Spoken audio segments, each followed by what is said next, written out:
I think just to get us kicked off, we'll go around and do some introductions before getting into the topic of today's discussion, which is going to be grant allocation strategies and the joys of that. I'll pass the mic over to Ben, and then we'll come across this way with intros. Well, yeah, so hi everyone. I'm Ben Perez. I was about to say where I work, but I'm not working anywhere at the moment, so that's a whole other story we can get into a bit later. But my background is basically in resource allocation. Actually worked at a place, Pumco worked previously, where I was head of resource allocation and human capital for the organization in Asia. And it was really about optimizing the growth and scale of that business, which was already 30,000 people. So I've always had a real passion around how talent drives organizations, and I think capital efficiency and resource allocation is a huge part of that.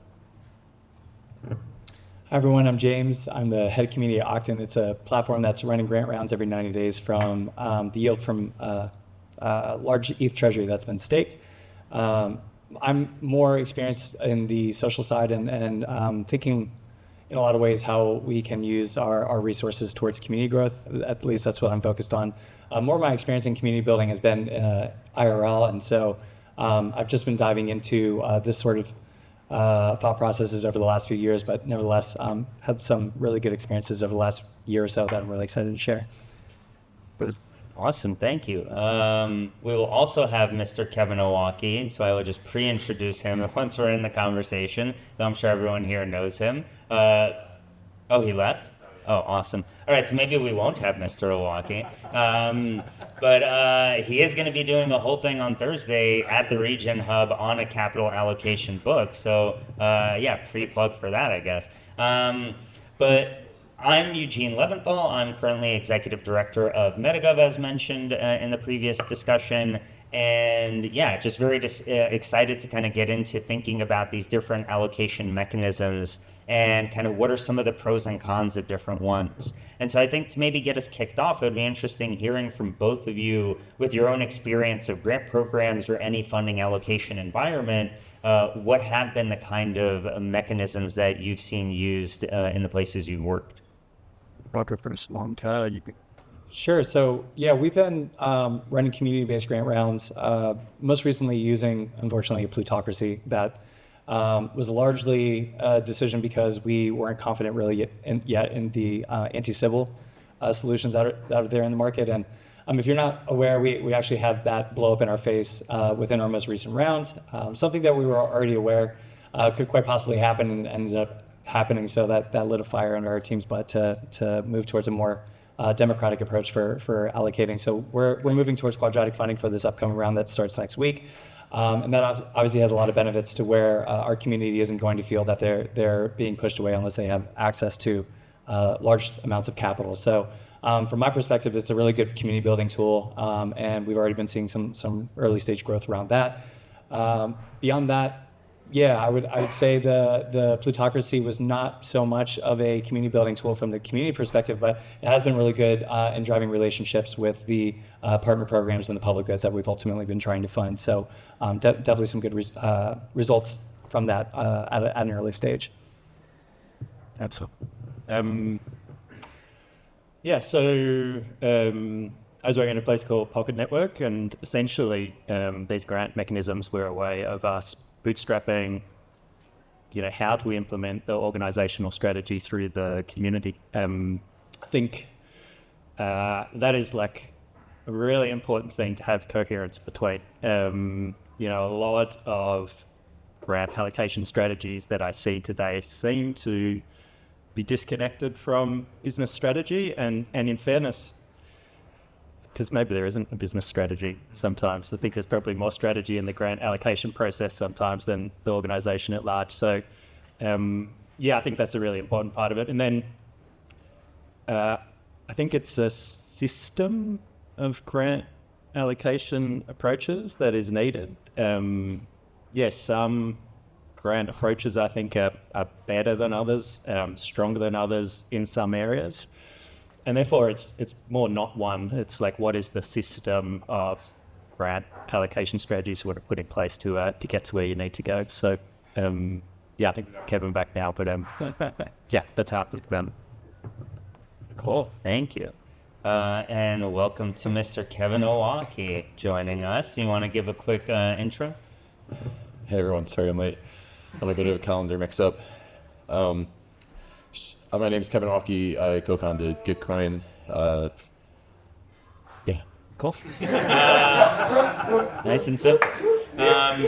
And the other guys just answered the question of what kind of capital allocation mechanisms have you interacted with at the place you work. So at Gitocoin, I mean, I know James alluded to quadratic funding, but if you want to touch on how that's gone at Gitocoin real quick, or I could just give you a breather if you need a minute, because I feel like you just ran in here. I did just run here, yeah. I'm happy to take that though. So Gitocoin has been traditionally known for quadratic funding, has delivered over $60 million worth of funding to Ethereum public goods through quadratic funding, and we're now going multi-mechanism. The other mechanism that we've had success with has been retroactive public goods funding in the style of Optimism. So we've worked with the Optimism Foundation on building their voting interface for retroactive funding round 3, and then we launched that as easyretropgf.xyz, which is a tool that allows anyone to do Optimism style retroactive funding for their ecosystem.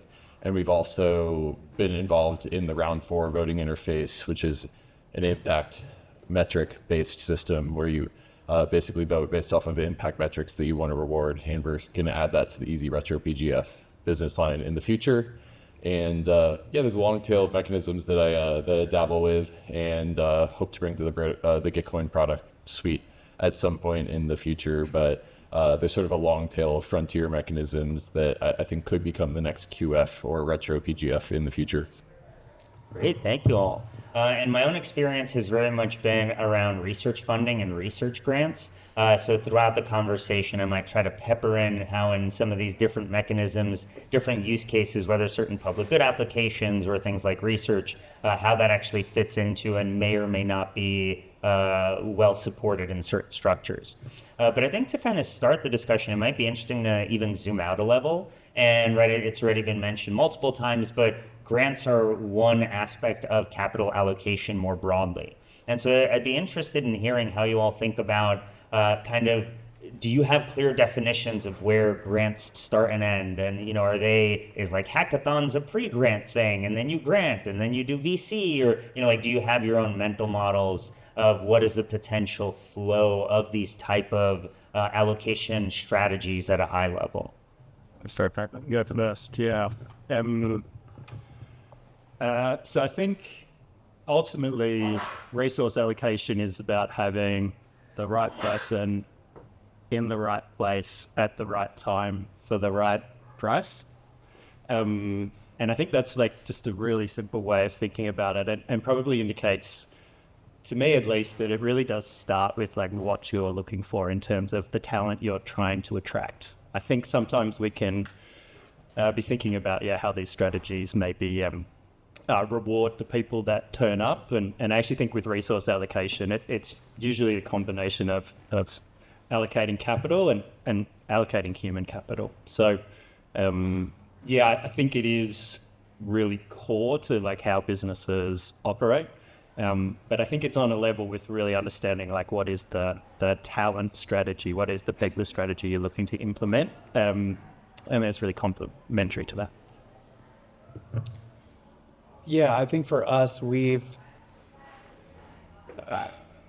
definitely seen it as a big investment vehicle for our community. One of the big things that's been longstanding within the Golem ecosystem is that there's been this prevailing narrative that with all the finances in the world, there's still been this lack of investment within community and not doing nearly as much as we could. So we've definitely used this as a mechanism, both for driving impact towards Ethereum-based public goods, but also to signal to our community that we care about them as well, and allowing them to have impact over the distribution of that. So where do they start and end? Is that the question?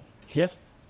I think for us, because we're a small team, we've tried to kind of sit in the middle of funding projects that already have some sort of reputation, and then I'm not leaning so far to the end where it's a retroactive round. So that's kind of how we've been navigating it thus far, is being confident that that's a project that is far beyond the idea stage, and giving them the continued support that they might need to further on their mission.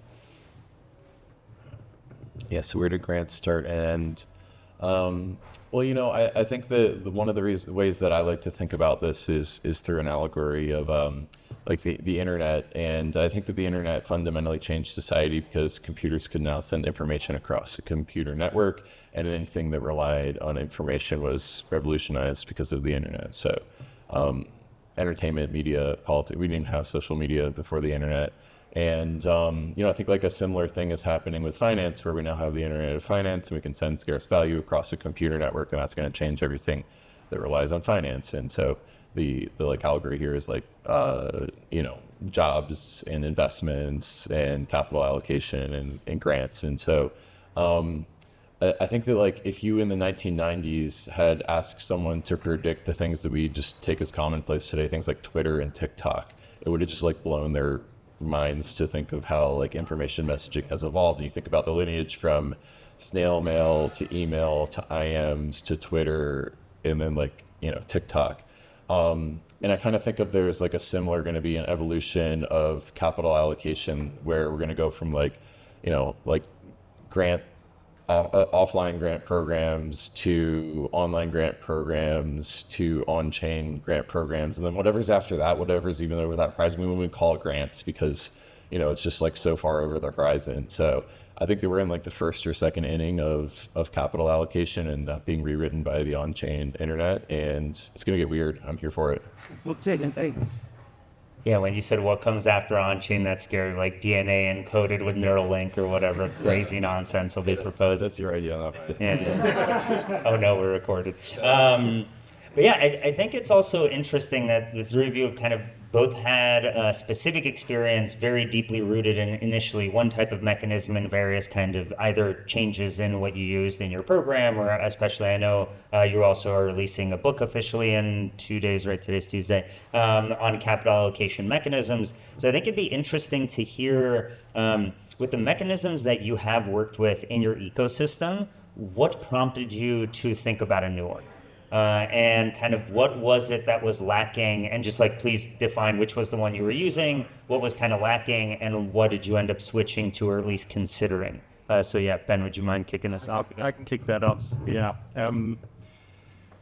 So when I started POKT, there was one mechanism. It was retroactive funding, but not in the way that we think about it as optimism style. It was, I've built something, now I go back to the DAO and I beg them to give me some money for it. Yes. And that was a super contentious process, highly inefficient, demoralizing often. It was really bad. So we implemented pretty quickly two mechanisms. The first one was RFPs, really to give people the opportunity spaces to flow into and the certainty that funds would be there for them when they did that, which was sort of like our first proactive funding mechanism. And then we implemented another one, which we called sockets, but have updated now to quick grants, which was essentially like a very small permissionless grant for people to innovate and to try and create evidence, rather than turn up and say, here's my idea. Just give people a small grant to get started and see if they turn over the evidence that it should continue. So I think for me, having that dynamism of different mechanisms is a way to sort of challenge the history and maybe move away from things you've had previously. Yeah, I like what you said there about challenging that. We were using a plutocratic mechanism. Obviously, that comes with a lot of downsides when you're trying to build community. So this is going to be the first round where we're running QF, but we've been running a couple of community rounds using GrantStack that has been really beneficial for us, and that as well was using QF, and I think that was partially one of the reasons that drove us to switching over our feature rounds in towards that mechanism. We also elected a governance council that was the sole authority over distribution of funds for a community round that we just finished, I think, about 3 weeks ago. And so that was also based upon the fact of wanting to give the community more impact and more say about how funds are being distributed in Octant. And we got a lot of good feedback from the community overall about how that whole process went. So I think diversifying the way that we've been allocating our funds from this initial setup has been really beneficial and what we're going to continue to explore. Yeah. All right. Thanks for the Gitocoin shell. Gets that out of the way so I don't have to do it. I think these things are fundamentally tools, right? And you use the right tool for the job. You use grants to get growth. Like if you were building a shed, you wouldn't say like, oh, I noticed you started with a saw, but then like when the job became putting it together, you switched to a hammer. Like, you use the right tool for the job. And I think that like what we're going to see is a toolbox of different tools that people can use for different jobs. Quadratic funding, I think, is great at creating more democratic types of capital allocation in these communities. That's where Gitocoin started, to actually answer your question. And then retroactive funding, I think that Optimism has pioneered, and it's based off of a different trust assumption. It's based off of, oh, you've already done the work, and so it's easy to evaluate whether the work was valuable or not. And like, I think that Gitocoin pivoting to multi-mechanism is a recognition that there's going to be many different tools that can create ecosystem growth, and quadratic funding was just like the first app. And so, we're fundamentally moving in more of a pluralist direction. And I think that the fact that we've made these investments in Allo protocol and making it easier to spin up new capital allocation strategies that once Allo 2.1 launches at DevCon, it'll be easy to take quadratic funding off the shelf and put it into your DApp and not have to worry about it, or retro funding and put it into your DApp and not have to worry about it. And so I'm just here for the exploration of the design space, and I'm excited for what comes next. And I think it's interesting that as you've all been talking, it's been kind of alluding to or directly touching on kind of the pros and cons of some of these, right? And we're not doing like an exhaustive mapping of all potential mechanisms today. I think that would take up the entire day itself. And that's what my book does. Yes, and come Thursday here. But, we've already heard of say like there's prospective grants, right? You grant someone up front to then go do a thing. Even in that, we've heard the nuance of there's small grants. There's kind of different approaches you could take of what's your priority within that. Do you just want to ship it out the door as soon as possible? Probably if you're doing like $1 million+ checks, you don't want to ship it within a week. You might want to do diligence for a little bit of time. So there's definitely a couple of different levers to pull there. We talked about retro, which is about, hey, you've done a thing, let's reward. And I know, Ben, you mentioned the challenge of sometimes community reception or the feeling of going through that of like, hey, I did the thing, it might not have matched perfectly, so I don't get anything. And then, like, who does that promote to keep building and relying on that mechanism? Quadratic, I know you've both mentioned about the element of the community aspect of that. Of it's a very strong signaling mechanism of how the community can pretty much flag like, hey, based on how the mechanism works, I don't need to invest or feel like I'm a funder, right? I can drop $1 here, $1 there, and thanks to matching it, goes much further and signals more. Are there any type of mechanisms, thinking about the moving beyond, or what else you want to see experimentation with? Whether it's within these existing kind of very common mechanisms or new things that, Kevin, I know you talked about like 30 some odd mechanisms in the book. Are there any specific things you want to, let's say, get more data on, and you want to get a better sense of how is this actually going to work when it's put in front of people, when, more than a handful of people play around with this, when we're trying to scale this kind of system, and what are the potential kind of pros or cons of that? Yeah, one part of the design space I think is really interesting is just looking at like very, very simple mechanisms. And simplicity is elegance, and simplicity is legibility in a lot of ways. And I think that like you re-roll the dice 100 times, like if Gitocoin had started off with like simpler mechanisms and then iterated towards quadratic funding, our tools would look different versus starting with quadratic funding and being like, wait, this is kind of complicated. We have simple resistance we have to solve, and collusion we have to solve. And like, anyway, so I'm interested in simple mechanisms. One that I've been thinking about a lot recently is this one that Raid Guild's been working on called Cookie Jar. And it's basically just a smart contract that you put tokens in, and then you maintain a hats tree, which is just basically a list of roles. And then anyone who's on that list of roles can withdraw tokens from the cookie jar and like leave a note saying what they've done. And, I really believe in bottoms-up empowerment of people, and anytime you have to ask your manager for reimbursal and you have to track receipts for, I don't know, you threw a party at EthCC, you bought everyone dinner at EthCC, or you had a Versal bill or the AWS bill and you have to like ask for reimbursement, like those trust assumptions create drag on people doing things bottoms up, where reality, I want people to be rewarded for doing things bottoms up. And the cookie jar is just a very elegant mechanism to say, hey, we're within a circle of trust. Why don't you remove some money from this cookie jar and, use it for whatever, like don't abuse it. But, it's just like a very simple and elegant mechanism. And it sounds like we're going to be rolling that out on Allo protocol and within Gitcoin DAO sometime soon. It's not going to like change the world or anything, but it kind of shifts the culture bit by bit to more bottoms up. So anyway, there's 30 something mechanisms in the book, and discovering dozens more as I ship the book, and people tell me, oh, you missed this one and that one. But just this simple design space is what's got my attention a lot right now. Yeah, I think something that I'm really interested in is this idea of curation, because we've long been seeing or hearing from builders that have been participating in our rounds that they want to focus on building. They don't want to have to continue to market why they are important and why they should receive funding. So I've been seeing two things that obviously aren't perfect right now, but I'm really excited to begin exploring. One is called Abundance Protocol, where you can actually create a curated registry of your community members that you trust and allow them to go and seek out potential projects that are having impact in your ecosystem.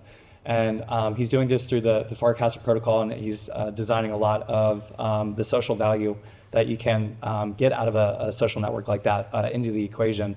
And then another one that I'm really excited about is something that's coming out of D-Org, who built DAO Drops, is called Polywrap, which is using an AI algorithm to create a list based upon whatever theme that you might be interested in funding. So it takes impact metrics and a lot of other data to curate you this list. And granted, it's not perfect right now, but it's maybe another way for people to go and find out in a fairly quick and accessible way like what they would be interested in funding without having to go to Twitter Spaces or read long-winded blogs or forum posts about why they should be potentially funding some of these builders. So yeah, I'm really interested to see how curation might be solved and moving away from this like marketing cycle that everyone seems to be a part of.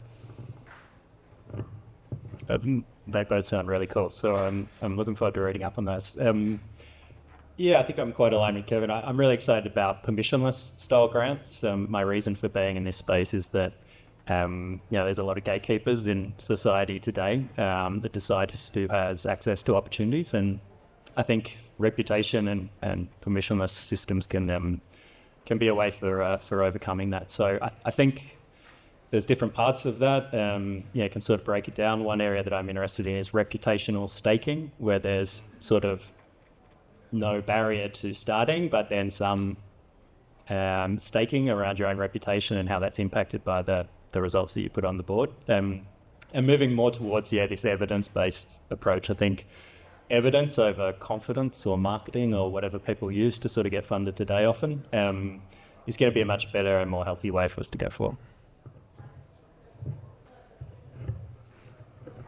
Yeah, and I think in kind of hearing about these, it's also really bringing up the point that when we're talking about mechanism design, of course, there's the literal funding mechanisms, which is what we were just touching on. That's not the only design space here when it comes to overall designing, your allocation strategy and how you're thinking about it. We're talking about reputation, about like the review structures as well go into it, and especially when thinking about making grant programs more permissionless, I think it'd be interesting to hear from the three of you of what do you see as the potential, let's call it levers of decentralization? What are the things where you can introduce more or less voices depending on how you want it, ranging, I don't want to preempt it by then listing stuff. But would be interested in like which part of the grant program's design, running it, anything afterwards, which parts do you want to see more voices get included? Ben. I'm highly conflicted on this one because I think we built a mechanism that I was really excited about and proud of, and it just didn't work at all. Because the place that we wanted to introduce more community participation was on the accountability of the grantees. Like we wanted to create permissionless grants where anyone could get start, but it only continued if the community said, this is valuable, this is useful, this is driving impact, or whatever the thing was trying to do. So that didn't work at all because people did not want to be involved in that part. They didn't want that responsibility, they didn't really want to share their voice. So I think it's maybe going to be more inclusion in simply how funds are allocated at a higher level up. It's sad that I'm saying that out loud, and I'm looking to be convinced. But even with like the optimism style retroactive public funding, it's a real grind in terms of the decision-making process around that. We come up with a novel mechanism, which I think is maybe better, but I think there's always going to be a real grind around that side, and we probably need to think of the fact that if people don't want to participate in governance a lot today, giving them a lot of decisions to make and hundreds of things to review is probably not going to work. Yeah, I think we're going to be experimenting more with like a wide range of, or a wider part of the spectrum of both involving the entire community and then also all the way to the other end where we're just curating a very small list of community members that we trust and then experimenting with a lot of different things in between, because we don't have the data yet, I think, on what's really going to work. But I think continuing to experiment with different ideas and try to iterate based upon the data and the feedback we're getting is going to be the only way that we eventually get there to building more confidence in that. Yeah, I mean, I think attention is the pivot point, and just to build on top of Ben's point about that, I think what Optimism did in round 4 for on-chain builders is really interesting, not only for scaling the badge holders' output per unit of attention, but also making it a more impact metric-centric round. So basically, for those of you who haven't seen the interface for Optimism round 4, basically if you're a badge holder in round 3, you would add projects to cart, and then you would check out those projects and allocate capital to them. But what they did in round 4 was you actually had to take impact metrics, like add them to cart, and then the system translates those impact metrics into a distribution of votes. So if I was a badge holder who was voting, I'll add total block space consumed to my cart, and then unique addresses that consumed it to cart. I'll allocate 50% to the first metric and 50% to the last metric. So I got 2 things in my cart, and it represents hundreds of projects, and the system does the work of allocating the metric into the projects. And so that's, I think, an example of basically respecting the badge holders are badge holders because they're not because they are experts in every single of the 700 projects that are in the round, but because they have high level context of what they want to incentivize and fund. And then the game in round 5 and 6 and everything is going to be taking the most important metrics and quantifying them and putting them into the interface. And there's a danger in this, by the way. It's called Goodhart's law, which is like when a measure becomes a target, it ceases to be a good measure. So like as soon as you fund people based off of block space consumed, and then you're basically going to get people who are gaming that metric. So like there'll be dragons there down the line. But in the meantime, I think it's a cool experiment in scaling attention, and it's going to be available on Easy Retro PGF in the next couple months. So if you want to do it in your ecosystem, hit me up. Great, thank you. So we're getting to the final portion of our panel. We have a little less than 10 minutes left, so I wanted to open it to the audience for questions. So does anyone have questions either for anyone here specific about their own experience with the grant programs, or just more broadly in the context of capital allocation and granting? Well, no. Kidding off you. Oh, don't worry, I got more for you guys to pay them. So Never. it's just always good to share the love. Yeah, so please. How much should grant operators care about specific topics? Right?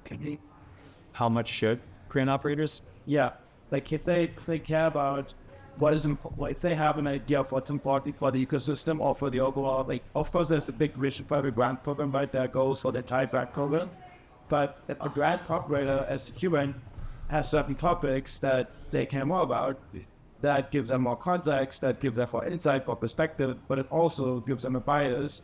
How do you think about that? I can jump into that one first, because we just ran a a retro PGF round using easy retro PGF. And I think what I learned from that is it was a huge task, and having one grant operator would have been a bad way to do it. We had people that had deep care around different parts of the process and actually covered for the weaknesses of others through their strengths. So someone, I'm not sure if you see it currently feeds, had a real strength around the categorization, around the rubric, around that level of detail and specificity that I definitely don't have. So yeah, I think actually running grants programs and having those be a collaborative process is a really critical part of it, which I know is maybe not exactly what your question was asking, but I do think is really relevant to. Almost died. Yeah, I mean, I'll also just quickly add that I think depending on what you're trying to accomplish, that may or may not be, right, that could be a bug or that could be a feature. If you want to have a hyper-targeted program and you're doing like a domain allocator model and like having one person who's biased towards the thing that they are tasked to grant towards, could be a positive in a certain sense. But yeah, if you're designing like massive programs that are meant to hit a wide swath, definitely being aware of that feels tremendously important. Ben, Monty, did you? I'm curious how you're thinking currently about the integration of all of these tools and mechanisms, because as like a grantee, it's amazing the pluralism of all these different mechanisms and rounds that are happening, all the tools, whether it's ArmorGap, Hypercerts, Gitocoin, retro funding. But as a grantee, it probably feel quite overwhelming applying to so many different things, having to enter in the information, so many different rounds, having to get all of those details. So yeah, I'm curious how any of you are thinking about how these tools can be better plugged together and improve the grantee experience, and yeah, how that can translate to round operators as well, in create more integrated advanced system. Yeah, well, I mean, I think Gitcoin's in the business of helping people allocate grants, and this is something that we've thought a lot about as more grants programs have launched. We're building this thing called Allo Protocol, which is short for Capital Allocation Protocol, and we've got a registry is one component, and then capital allocation strategies. And as part of it, it's a modular protocol. And one of the things that we're sort of like actively trying to figure out is basically how could we, so like first off, the best outcome would be there was one grant registry to rule them all. But you know that XKCD comic about having one standard, like you just invent one more. And so like the next best thing I think that we could do is like create a common app where you maintain your grant on Allo Protocol, and then you can publish it out to other registries, and then subscribe to other registries and have those come back to your Allo grant. And that would be like one way to make the grantee experience better, where you just maintain a source of truth all in one place. And that's an investment that we're going to be making. But I think that pluralism is a feature in that it creates anti-fragility and it makes us less dependent on any one ecosystem, but it's also a pain in the ass to have multiple different tools and to manage multiple different things. And, this gets back to like modular blockchains and modular software versus like monolithic, proprietary software. And I think that Ethereum's squarely in the modular camp and the pluralism camp. And so the best that we can do is just build tools to make the UX better across those things. I don't know if you guys have anything to add, but Sure, go ahead. Yeah, I fully agree with that. I think there's a mental model that I have for it, which is like a talent marketplace. Yep. And I think applying the right mental model, whether it's that or something else, which is user focus, is going to be the way to do it. I think as much as we all love grants and allocation strategies and that sort of thing, putting them at the center or designing for those is maybe not always the right approach. As Kevin said, they're tools to actually achieve something. I think it's to help talent find the opportunities to sustain them, excite them, and to drive forward the things that we want to see driven forward. Yeah, and I'll say as well, like we're definitely looking to use what appear to be like the prevailing tools that are going to last. And so we're building on top of Allo Protocol, and we're going to be using that registry. We're hoping that other grant operators are as well, so that there's like a similar sort of flow that when you apply for a round or a grant through us, if you go to Gitcoin as well, all that information is going to be populated and ready to go. So we're hoping that kind of takes off. Yeah, and just to add a few things to that, I mean, I know there's various other initiatives, like one at Metagov is we're working on a grant metadata standard, which we're discussing with Gitocoin and Optimism and a few other teams to help just maximize some of the potential for interoperability as well, right? That's not necessarily, and there is always the trap of standards that Kevin mentioned, but nonetheless, we are early enough and at this point where it actually is going to be more feasible now than it will be 10 years from now. So we'll try fighting the fight. We'll see if it goes anywhere or not. Another thing is the Cartography Syndicate, which is a group of, I think, about 40 of us now, led by Sav from Gitcoin and a few others, we are actually pulling together Karma Gap, and a lot of other relevant players who are building and developing a grant registry that will hopefully capture the vast majority, if not all, of the grant programs in the space. And thanks to a grant from Thank Arb, there's the attempt to actually create incentives for operators, for grantees, for various players in the space to keep updating this registry and to make it not just a one-time shot that then becomes outdated the second after we, hit publish, but it's something that actually will continue to be used and updated. And to build off of the Common App idea that Kevin mentioned, I think that having these kinds of open source repositories and more on-chain data will enable kind of different opportunities that, maybe someone will fork what they're building from the Common App and use the same rough base. And, I think a beautiful end state would be where there's kind of a open source Common App that can integrate to any of the application specific Common Apps. That way, as a grantee, your reputation can be tracked across all grant programs. That way you fill out one core piece of information, right? Name, contact info, what's your project information, the broad strokes of your grant. That should roughly be standardized. But then the specifics of, how does it apply to Optimism or Cello or Arbitrum or whatever, those will obviously need to be more specific to wherever you're applying. So yeah, I think there are a couple of interesting efforts. And for those who are already thinking about DevCon and all of the more fun conferencing later this year, we're going to be partnering with Funding the Commons and doing a co-design session as part of the hackathon that's happening there, where we both want to throw out to grantees challenges like, what have been your biggest pain points, and build the stuff that you want grant operators to use. And we'll bring together grant operators to co-design on certain aspects of this as well. So I do think there's a lot of amazing people in the space doing cool things. And I think I just got the we're about to end. So unfortunately, we can't take any more questions, but we'll be here and about the space today and throughout the rest of the week. So yeah, please find time to talk to us. And yeah, just let's give a round of applause to the speakers.